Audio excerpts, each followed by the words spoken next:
So I'm working on the Skyline again. This past weekend we had Drift Day 67. Yeah, and didn't do as good as I have in the past, but I had a good time. I mean, I did the best I could, and slowly throughout the day, I felt my power decreasing in the car, and I really didn't think about it because, woo, just irrational fun.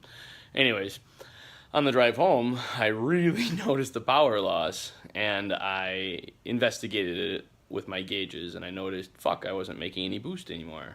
Why would I make any boost? So here's my turbo. I first thought I was afraid I blew my turbo, but I don't think that's the case. But if you look real closely, there is a slit between the turbo and the manifold, and all my exhaust gas is escaping there. Now, I did just take off that nut with my fingers, by the way. Did not require a wrench or socket of any kind. But if I move here, there's another stud there missing a nut.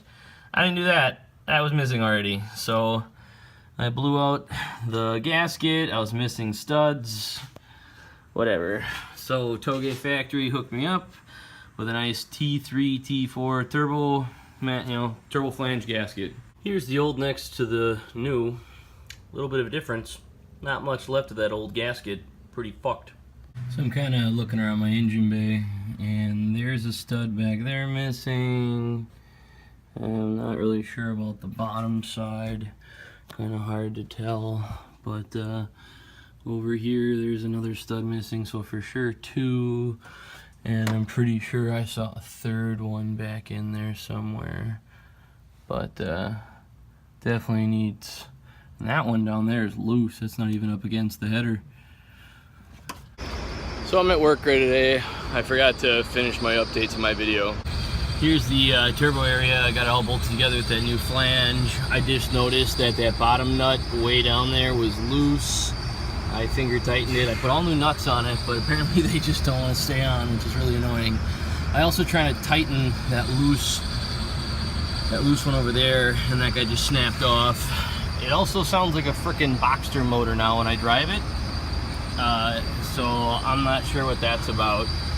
I also didn't have a coil pack cover, so I got one earlier this summer from a buddy. Thank you. I think Dan, I forgot who gave it to me. I'm sorry. Thank you very much. But I installed that. I just got that fucker. I need to get bolts to mount him down here yet.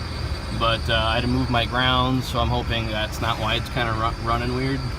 The car runs and drives better than it did before, yesterday.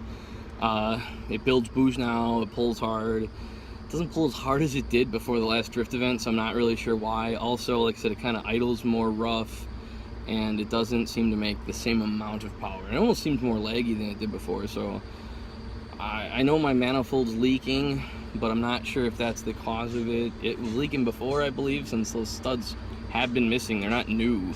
I don't know if there's something else that's new, that's a new problem. Let's start it up though, and let's hear it.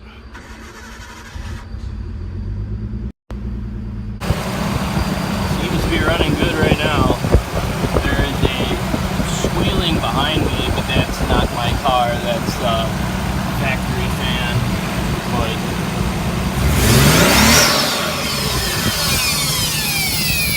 my power steering crying, I really should replace that pump. I don't know.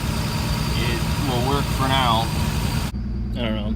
I'm gonna do a tune-up on this thing or something. It's sputtering now. It wasn't doing that before, so the idle, it's hard to show in a video, but it's gonna do. It wasn't really doing that before.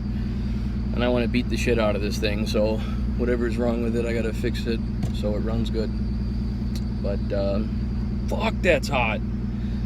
Having a metal e-brake knob. Ouch. Anyways, thanks. So, I'm here hanging with the Skyline. It's like sputtering. It wasn't doing that before, and it sounds like a Boxster motor when you give it gas. It's really, really weird. Feels underpowered, and the noise is throwing me off.